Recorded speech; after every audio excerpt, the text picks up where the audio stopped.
ॐ स्वस्ति न इन्द्रो वृद्धस्रवाः स्वस्ति नः पूषा विश्ववेदाः स्वस्ति नस्तार्क्ष्यो अरिष्टनेमिः स्वस्ति नो बृहस्पतिर्दधातु। कोरोना की महात्रासदी के बीच हर तरफ संकट है। हर कोई इन संकटों से मुक्ति चाहता है और संकट की मुक्ति का एक ही मार्ग है, देव दर्शन। उत्तराखंड की दिव्य चार धाम यात्रा के दर्शन आपको संकट से मुक्ति दिलाएंगे, लेकिन इसके लिए आपको घर से बाहर जाने की जरूरत नहीं। आप अस्तित्व टीवी के साथ जुड़े रहिए। हम आपको घर बैठे ही चार धाम के दिव्य दर्शन कराएंगे। जय माँ गंगोत्री, जय माँ यमुनोत्री। कीजिए दिव्य दर्शन। ॐ भद्रं कर्णेभिः शृणुयाम देवा भद्रं पश्येमाक्षभिर्यजत्राः स्थिरैरङ्गैस्तुष्ट्वा गुंसस्तनूभिर्व्यासे महिदेवहितं जदायुः। माँ यमुनोत्री, माँ गंगोत्री का मिलेगा आशीर्वाद। दूर होंगे कष्ट, खत्म हो जाएंगे अवसाद। सतमेन्नु शारदो अन्तिदेवा जतरा नश्चक्रा जरसन्तनूनां पुत्रासो जत्र पितरो भवन्ति मानो मध्यारीरिखता युर्गन्तोः आदितिर्द्यौरादितिरन्तरिक्षमादितिर्माता स पिता स पुत्रः विश्वे देवा अदितेः पंचजना अदितिर्जातमदितिर्जनित्वम्। इस महामारी ने भले ही यमुनोत्री, गंगोत्री, केदारनाथ, बद्रीनाथ यानी कि चार धाम की यात्रा को रोक दिया हो, लेकिन भक्त घरों में ही माँ यमुना, माँ गंगा का पूजन कर रहे हैं, क्योंकि मान्यता है कि इसी गंगोत्री धाम में बैठकर भगवान राम के पूर्वजों ने शिव की आराधना की थी। माँ गंगा ने धरती को स्पर्श किया था और ना जाने कितनी तड़पती जिंदगियों को अपने अमृत जैसे पानी से जीवन दिया। पांडवों ने भी महाभारत के युद्ध में मारे गए अपने परिजनों की आत्मा की शांति के लिए यहाँ एक महान यज्ञ का अनुष्ठान किया था। एक बार फिर अब इंसान संकट में है और माँ के भक्तों पर विपदा आई है। भक्तों की कामना है कि माँ के पट खुलते ही ये महामारी खत्म हो जाए।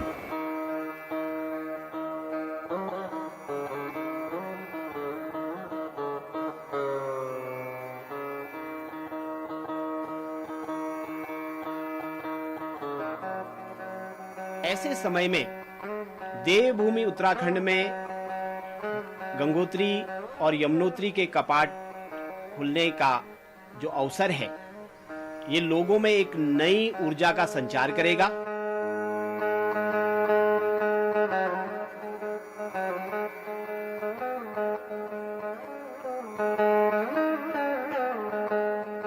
ये है यमुनोत्री धाम। यहीं से होकर यमुना नदी मैदान की ओर बढ़ती है।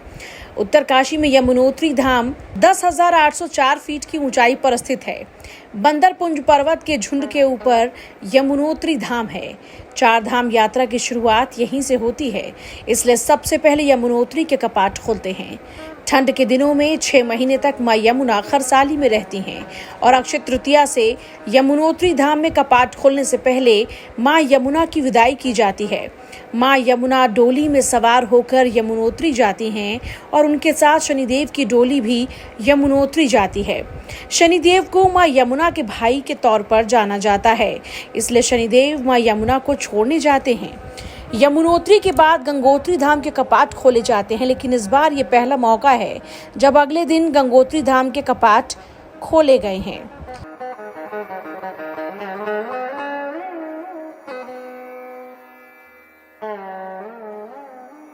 माँ गंगा, माँ यमुना, उनसे हमारी भी विनती है और आप लोग भी अपने घरों से प्रार्थना करें, ये जो कोरोना रूपी राक्षसी है इसका खात्मा हो और संपूर्ण विश्व में जो है एक सुख शांति का संचार हो।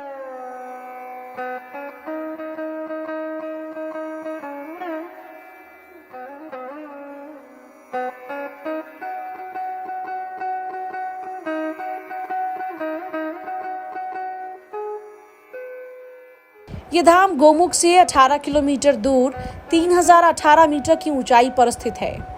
उत्तरकाशी से करीब 100 किलोमीटर दूर पहाड़ों की गोद में बसे गंगोत्री धाम मंदिर को 18वीं सदी में गोरखा कमांडर अमर सिंह थापा ने बसाया था। बाद में गंगोत्री धाम का कायाकल्प जयपुर के राजघराने ने कराया। हर साल अप्रैल से अक्टूबर के बीच हजारों की तादाद में मां गंगा के दर्शन के लिए यहां श्रद्धालु पहुंचते हैं, लेकिन इस बार कोरोना काल की वजह से यहां के मंदिर और गलियां सब सुनसान वीरान रहेंगे।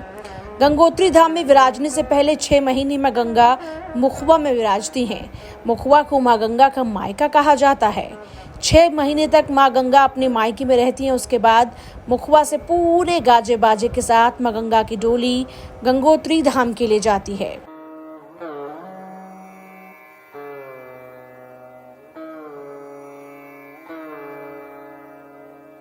जो यमुनोत्री धाम है, यमुनोत्री धाम में माँ यमुना जी जो है 6 महीने जो है यहाँ पे खरसाली जो गांव है जहाँ पे पुजारी लोग रहते हैं यमुना धाम के, वहाँ पे वो विराजमान रहती हैं और 6 महीने बहुत विधि विधान के साथ वहीं पे पूजा की जाती है।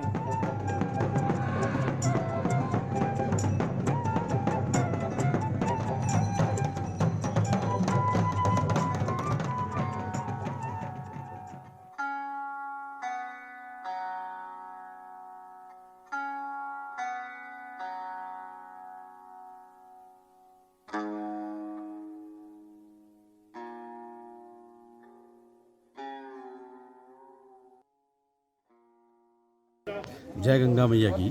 सारे देशवासियों को आज अक्षय तृतीया महापर्व की बहुत बहुत बधाई। और आज हमारे देश के जो यशस्वी प्रधानमंत्री माननीय नरेंद्र मोदी जी है, उनकी तरफ से आज पूजा की गई और हमारे यशस्वी मुख्यमंत्री तीरथ सिंह जी है, उनकी तरफ से भी पूजा की गई। और ये निवेदन माँ भगवती गंगा से किया गया कि ये कोरोना जैसी महामारी है, इससे तुरंत लोगों को निजात मिले और ये समाप्त हो। इन शब्दों के साथ सारे देशवासियों को पुनः अक्षय तृतीया की बधाई। जय गंगा मैया की। धन्यवाद। पूरे विश्व के जो पतित पावनी माँ गंगा के जो आज पूरे विधि विधान से पुजारी द्वारा जो आज कपाट खोदे गए और जो पूरे देश या क्षेत्र की जो टकटकी लगी थी कि जो माँ गंगा के दर्शन होंगे। और मैं माँ गंगा से प्रार्थना करती हूँ कि जो ये महामारी कोरोना काल जैसी बीमारी ये जल्दी ख़त्म हो जाएगी, ताकि हमारे जो बाहर से श्रद्धालु लोग माँ गंगा के दर्शन करेंगे।